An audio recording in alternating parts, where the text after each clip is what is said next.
Hi friends, welcome back to Ditya Muscat vlogs. ఎలా ఉన్నారు? అందరూ బాగున్నారా? ఈరోజైతే నేను ఎపిసోడ్ 3 గులాబ్ జామున్తో మీ ముందుకు వచ్చానండి. అండ్ మీలో ఎంతమందికి గులాబ్ జామున్ ఇష్టం అనేది కామెంట్ బాక్స్లో కామెంట్ చేయండి. ఒకసారి చేసి చూడండి, నిజంగా మన స్వీట్ షాప్లో వచ్చినట్టుగా వస్తాయి, నన్ను నమ్మండి. అండ్ వీడియో చివరి దాకా చూసి నన్ను అయితే సబ్స్క్రైబ్ చేయండి. అండ్ ముందుగా మనం రెసిపీకి అయితే వచ్చేద్దామండి. ఒక బౌల్ తీసుకొని అందులో మనం MTR instant gulab jamun powder అయితే తీసుకోవాలి. నేను ఎప్పుడు మస్కట్లో అదే యూజ్ చేస్తానండి, బాగా వస్తుంది. And just pinch of salt వేయండి. అండ్ నెక్స్ట్ మిల్క్ అయితే వేయండి. మిల్క్ అయితే మ్యాండేటరీ యాడ్ చేయండి. మిల్క్ వేయడం వల్ల ఏంటంటే మనకి గులాబ్ జామున్ అనేది చాలా సాఫ్ట్గా వస్తుందండి, నోట్లో పెడితే కరిగిపోయేలా వస్తుంది.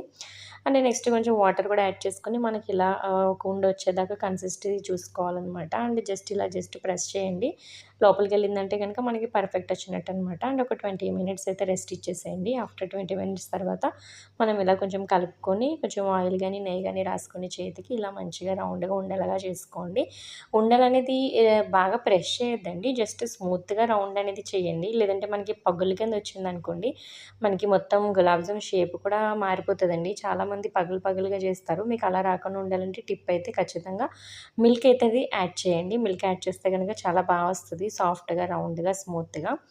అండ్ మీలో గులాబ్ జామ్ అనేది ఎవరైనా ఇష్టపడతారండి. అసలు యాక్చువల్లీ స్వీట్ అంటే నాకు చాలా ఇష్టం. అందులో ఫస్ట్ అయితే నేను గులాబ్ జామున్ అంటే ఇష్టపడతానండి. ఇండియా వెళ్ళినా సరే నేను ఖచ్చితంగా ఫస్ట్ గులాబ్ జామునే తింటాననమాట, నాకు అంత ఇష్టం అండి. అండ్ నెక్స్ట్ మనం ఒక కప్పు షుగర్ తీసుకొని అందులో కొంచెం వాటర్ వేసుకొని పాకం అయితే చేసుకోవాలి. దీనికి కూడా మనకి తీగ పాకం అలా ఏం అవసరం లేదండి, జస్ట్ షుగర్ మెల్ట్ అయితే సరిపోతుంది. ఇలాచీ పౌడర్ వేయండి కొంచెం.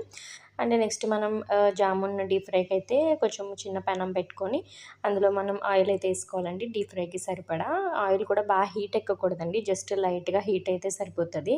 అండ్ ఇలా జస్ట్ ఒక్కొక్కటిగా మనం వేసుకున్న తర్వాత కొంచెం అన్నీ కూడా సిమ్లోనే చేయండి. ఏదైనా సరే కొంచెం మనం దగ్గర కూడా ఉండాలండి. ఇంకొక 10 మినిట్స్ 15 మినిట్స్ లేట్ అవుతుంది.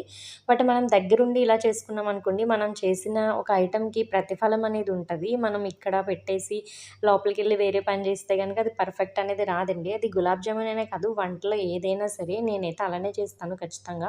టైం తీసుకుని వంట అనేది చేస్తానండి, అది మ్యాండేటరీ కదా మన లేడీస్కి. అండ్ కొంచెం ఇలా గోల్డ్ అండ్ బ్రౌన్ కలర్లోకి వచ్చేదాకా కూడా కొంచెం అటు ఇటు నెమ్మదిగా తిప్పుతూ ఉండండి. అండ్ నెక్స్ట్ అయితే మనం తీసేసుకుందాం ఒక బౌల్లోకి.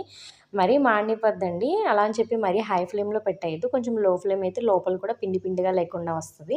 అండ్ మనం ముందుగా చేసుకున్నాం కదండి షుగర్ సిరప్, అది కూడా ఇందులో యాడ్ చేసేసేయండి. యాడ్ చేసిన తర్వాత నేనైతే గార్నిష్ కోసం జస్ట్ కాజు బాదం వేస్తున్నానండి గ్రైండ్ చేసి.